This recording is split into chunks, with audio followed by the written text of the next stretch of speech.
Bonjour, les aliotes du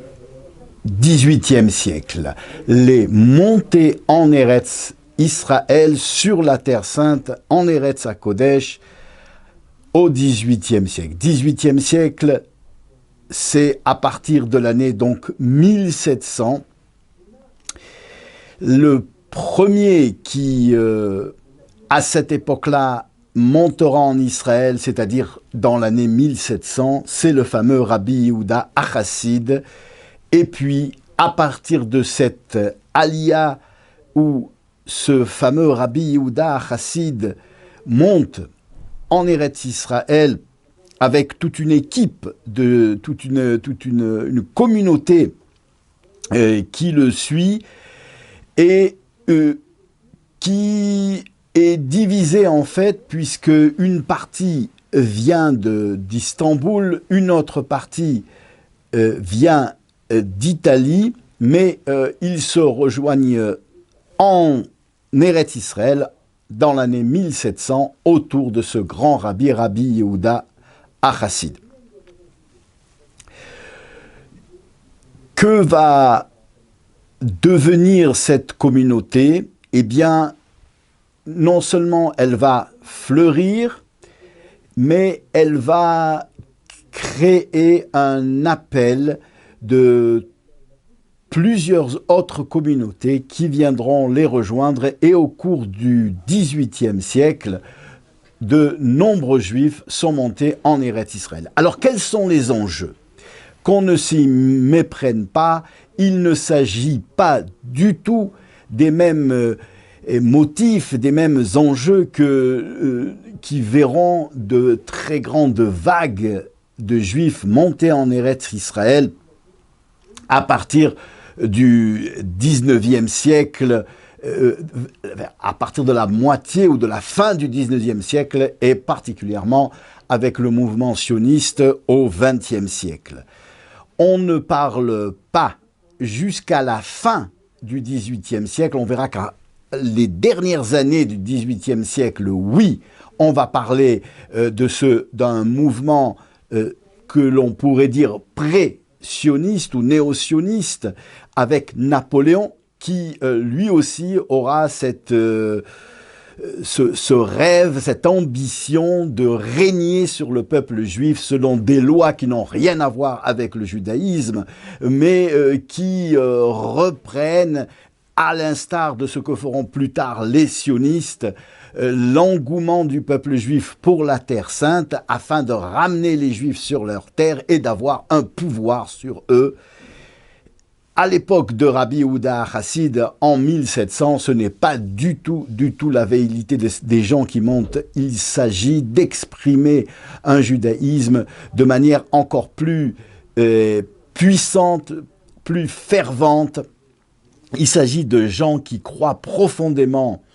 dans la Torah, dans le message de l'authenticité d'un judaïsme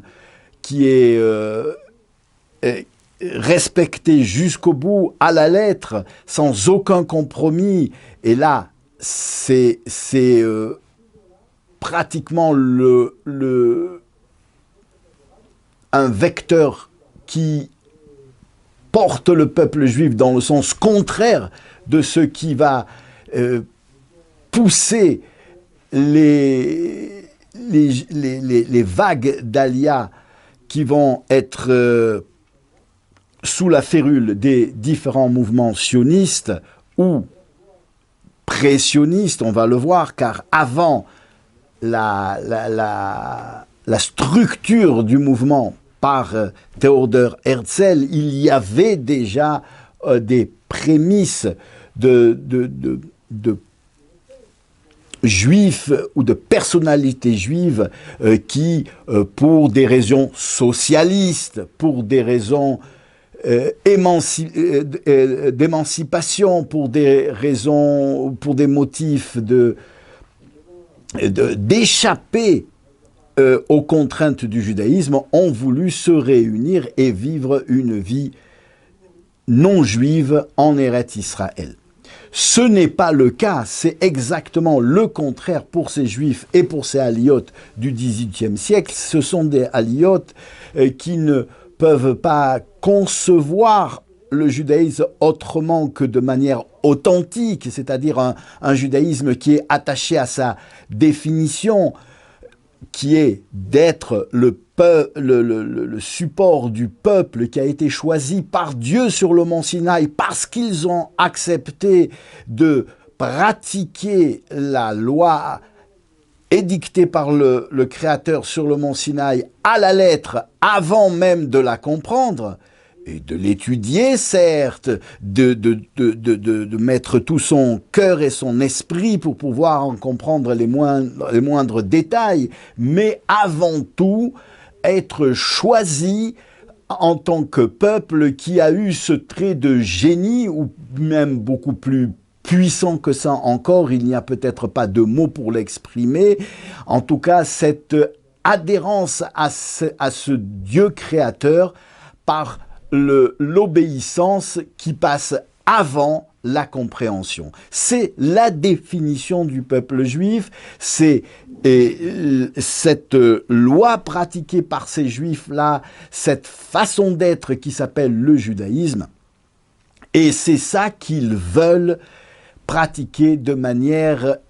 extrême, dans une foi, une piété et un engagement qui n'a pas de limite. Ils cherchent la manière la plus élevée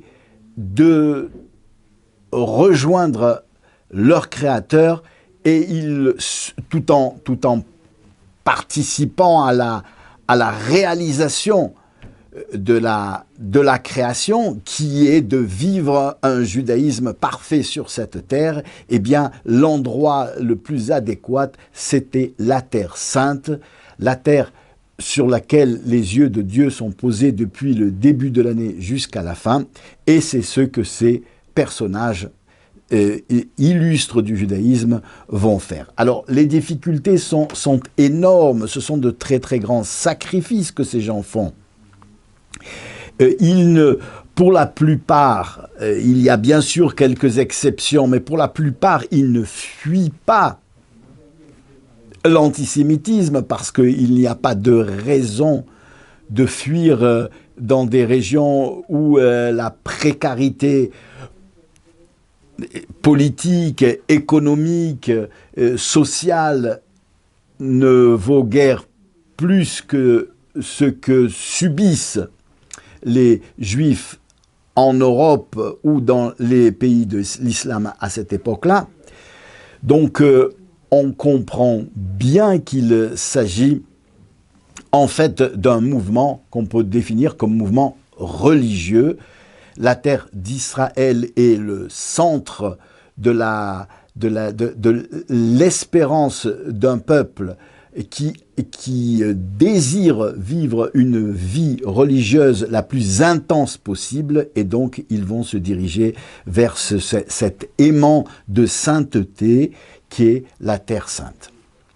Donc ça commence avec Rabbi Yehuda en 1700, mais déjà en 1702, il y a un certain Rabbi Avraham Revigo qui s'installe à Jérusalem et qui va créer une yeshiva qui va durer jusqu'en 1835 et qui servira de support à l'enseignement de ce Rabbi Yehuda Achassid et de ses élèves.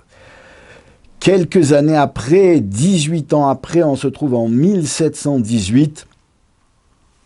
à peu près. C'est là que un très grand Mekoubal, un très grand kabbaliste d'Italie qui répond au nom de Emmanuel Chaïriki, va immigrer à Tzfat.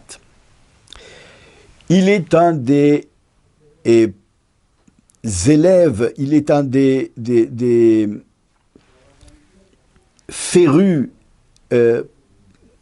partisans de la Kabbale telle qu'elle a été enseignée par le Harizal. Le Harizal, finalement, c'est celui qui va fonder la Kabbale moderne. c'est celui qui va décrire l'enseignement de Rabbi Shimon Bar Yochai, qui est le fondateur de l'école de la Kabbale, vu d'en bas, vu de manière humaniste, vu par les Juifs et non décrite d'en haut par le Créateur, comme l'avait fait finalement son maître qui, d'après la Kabbale elle-même, est sa première réincarnation, Rabbi Shimon Bar Yochai. Donc le Harizal serait donc la deuxième réincarnation, la réincarnation de Rabbi Shimon Bar Yochai dans ce monde pour réparer justement ce manque dans le Zohar et dans la Kabbalah de Rabbi Shimon Bar Yochai, qui était d'avoir été une Kabbalah trop divine et pas assez à la portée de l'homme. Les choses étaient décrites d'en haut, le Harizal les décrira en bas. Le Harizal vient s'inscrire dans une autre vague d'Aliyah, de montée vers la Terre Sainte, qui fait suite au tremblement de terre historique qu'aura été l'expulsion des Juifs d'Espagne et l'Inquisition, avec de très très nombreux grands du judaïsme qui s'installeront dans l'Empire ottoman et particulièrement en Eretz Israël, qui est pour eux un aimant de sainteté, qui attire la sainteté pour créer la sainteté. C'était le cas de celui qui écrira le Shulchan Arour, l'œuvre de base de la loi juive de nos jours, c'est-à-dire jusqu'à nos jours, le fameux Shulchan Arour, Rabbi Yosef Karo. Alors dans cette constellation, il y a déjà avant le XVIIIe siècle des communautés qui vivent, mais elles vivent de manière très très très précaire sur tous les plans. On a dit sur le plan politique, militaire aussi, parce que c'est les suites de ce qui s'était passé au moment des croisades, et puis les reconquêtes des islamistes, les mamelouks, les ottomans, les janissaires, etc., etc. Ce n'est pas facile de vivre en Eretz Israël, même pour les non-juifs. C'est une terre qui ne produit pas, qui n'est pas attirante sur le plan économique, sur le plan de l'agriculture, sur le plan du commerce. C'est plus ou moins un désert, mais c'est un aimant spirituel. Et c'est ce qui fait que ces Juifs accourent vers Eretz Israël. 1733, là, il y a un tournant dans le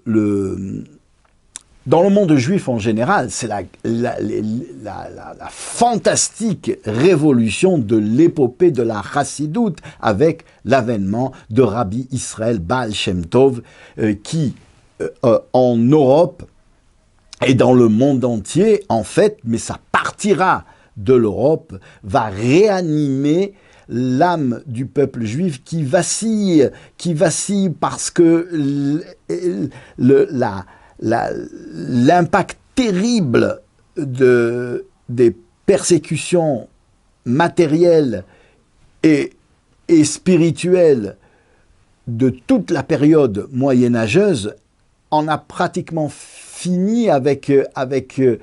le peuple juif qui se débat comme avec les dernières forces, les dernières ressources. Il faut quelque chose, il faut quelqu'un qui vienne réveiller tout ça, qui vienne enflammer les cœurs, qui vienne redonner courage, qui prenne les rênes du peuple juif en main pour le faire avancer avec fierté vers les rives qui lui sont promises, celles de la Géoula Amitit Ve'Ashlema avec la venue de Mashiach. C'est Rabbi Israël Baal Shem Tov qui va prendre ces rênes-là, qui va prendre le flambeau à cette époque-là. Et lui aussi est attiré par la Terre Sainte. Il essaye en 1733 de monter en Eretz Israël, et là il va être arrêté. Plusieurs fois, il va subir des affres de toutes sortes qui vont l'empêcher de continuer, mais il persévère jusqu'à arriver à Istanbul, où il est avec son aide, son shamash, un tzaddik qui le sert et qui le suit, et sa fameuse fille Adèle. Et ils prennent un bateau pour se diriger donc d'Istanbul vers la Terre Sainte. Et là, une tempête en mer terrible, inattendue et surnaturelle va disloquer les planches du navire. C'est le naufrage, et il se retrouve reprendre connaissance après s'être évanoui, les trois, c'est-à-dire le rabbi, son shamash et sa fille, sur une île déserte où ils ont tout oublié, tout s'est effacé de leur mémoire, et ils comprennent que le bon Dieu ne veut pas, pour des raisons qu'ils essayent de détourner, mais le bon Dieu ne veut pas qu'ils arrivent en Eretz Israël. Ils vont reprendre connaissance de leur condition de juste, de saint et d'illustre érudit dans la Torah, par le souvenir qu'a eu le shamash d'une lettre de la Torah, c'était le Aleph. Et alors le rabbi lui a dit, si tu te souviens du Aleph, dessine-le-moi dans le sable, que je puisse essayer moi de m'en souvenir. Et le shamash a dessiné le Aleph sur le sable, et alors à ce moment-là, le Baal Shem Tov a dit, eh bien, apprenons cette lettre, nous sommes 3 juifs, les seuls sur cette île déserte, eh bien, réjouissons-nous d'avoir une infime partie de la Torah, une lettre, le Aleph, et apprenons-le avec une joie débordante et avec une émotion extraordinaire. C'est ce qu'ils vont faire, ils vont danser autour de ce Aleph et ressentir une joie immense et une adhésion à cette infime partie de la Torah qui était leur seul bien spirituel, jusqu'à ce que le shamash se rappelle du Bet. Ils vont en faire de même pour le Bet, puis le Gimel, le Dalet, tout l'alphabet, puis les premiers psukim de la Torah, puis toute la Torah, et puis le Baal Shem Tov recouvrera son érudition, et même beaucoup plus que ce qu'il a possédé avant cet épisode. Ils vont être secourus par des navires qui passaient. Ils retournent à Istanbul. Ils essayent encore une tentative, cette fois-ci pas par la mer, mais en soudoyant des bandits qui connaissent un souterrain qui les amènera jusqu'en Eretz Israël. Et dans ce souterrain, qui est en vérité sous-marin, puisqu'il passe aussi sous la mer, les bandits, eux, ont réussi à passer un col à l'intérieur du souterrain, mais le train des 3 justes, le Baal Shem Tov, son aide et sa fille Adèle, voient leur passage barré par un ange qui se présente dans une tornade de feu qui les sépare donc de ces bandits qui continuent leur chemin. Ils comprennent que une fois pour toutes, le bon Dieu ne les laissera pas rentrer en Eretz Israël. Il retournera sur sa terre natale des Carpates, et de là, il va bouleverser le monde par l'avènement du chassidisme, de la chassidoute. Pourquoi voulait-il monter en Eretz Israël? Parce que en Eretz Israël, il y a un autre très très très grand sage d'Israël qui lui aussi, depuis son Maroc natal, veut rejoindre la terre d'Israël. Il s'agit de Rabbi Chaim Ben Attar, celui qui écrira ce fantastique commentaire de la Torah, cette exégèse d'une portée messianique. Et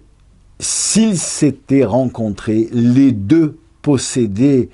une moitié d'âme du Messie. S'ils s'étaient rencontrés, ils auraient pu, eux deux, amener le peuple juif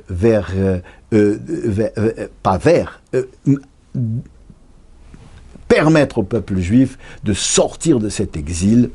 et de profiter de la venue de Mashiach et de la reconstruction du troisième temple. Ils en avaient l'étoffe, ils en avaient la possibilité. Il s'agit de personnages de cette puissance, de cette grandeur, ils en étaient sûrs, mais le Créateur n'a pas voulu qu'ils se rencontrent, et donc les choses se sont compliquées, et le temps qu'il leur a fallu pour faire venir le Mashiach, eh bien, aura été celui qui nous sépare de cette année 1733 jusqu'à nos jours, car nous espérons que très très rapidement, nous pourrons revoir tous ces personnages réunis dans la Jérusalem reconstruite autour du Beth Amikdash, autour du Mashiach, qu'ils avaient tant essayé de faire venir à cette époque-là. Nous en sommes qu'à la moitié du 18e, un peu avant même la moitié du 18e siècle. Nous voyons déjà poindre une communauté qui s'organise avec des accents orientaux, je dirais, c'est-à-dire des accents plutôt séfarades, de juifs qui ont vécu dans des régions et qui étaient soumis sur le plan temporel à l'islam. Nous avons des juifs qui viennent du sud de l'Europe avec des accents de pratiques juives italiens et grecs qui prennent leur élan spirituel de ce terroir spirituel qu'a été le sud de l'Europe dans les siècles d'avant. Et puis nous avons aussi, donc, avec le Baal Shem Tov et ceux qui vont partir sous cet élan-là du chassidisme, ce courant de juifs ashkénazes ou descendants des ashkénazim, c'est-à-dire de ces fameux communautés qui ont pris leur naissance, leur source et leur élan à partir des rives du Rhin en Allemagne au Moyen-Âge, et qui veulent depuis cette époque-là rejoindre la terre d'Israël pour exprimer et vivre un judaïsme jusqu'au bout des ongles, avec une foi et une piété et un enthousiasme juif authentique qui n'a pas de borne. Vous vous rappelez, on en avait parlé au Moyen-Âge, le fameux Maharam de Rothenburg, Rabbi Meir de Rothenburg, qui s'était opposé ou qui avait mené la résistance juive contre les terribles décrets du roi Rodolphe, qui avait fait des Juifs ses esclaves, sa propriété, avec d'un antisémitisme inimaginable, avait fait subir aux Juifs une répression terrible. Il s'était échappé et il avait essayé, il avait tenté de créer un mouvement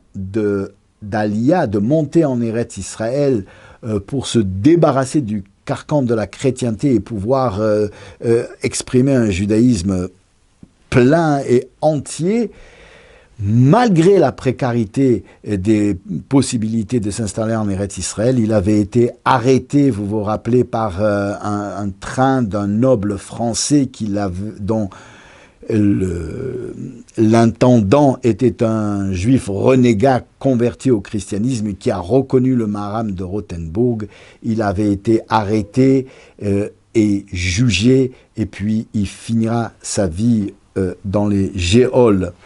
d'Allemagne, repris par le roi Rodolphe, qui essaye de le vendre contre une très grande somme d'argent, qu'il refusera que la communauté juive remette au roi Rodolphe pour sa libération. Il mourra donc en prison. Et cette tentative d'Aliyah de communauté juive d'Allemagne va donc échouer avec l'arrestation et la mort du Maharam de Rothenburg, mais à cette époque du XVIIIe siècle, eh bien, on va la voir ressurgir dans des élans chassidiques avec la suite de ce qu'a planté, semé le Baal Shem Tov, mais aussi dans les courants lituaniens avec les élèves du Gaon de Vilna. Mais ça, on le verra dans le cours prochain, si Dieu veut. Donc, restez avec nous. On est encore au XVIIIe siècle dans ce mouvement d'Aliyah des Juifs vers l'Eretz Israël. À bientôt.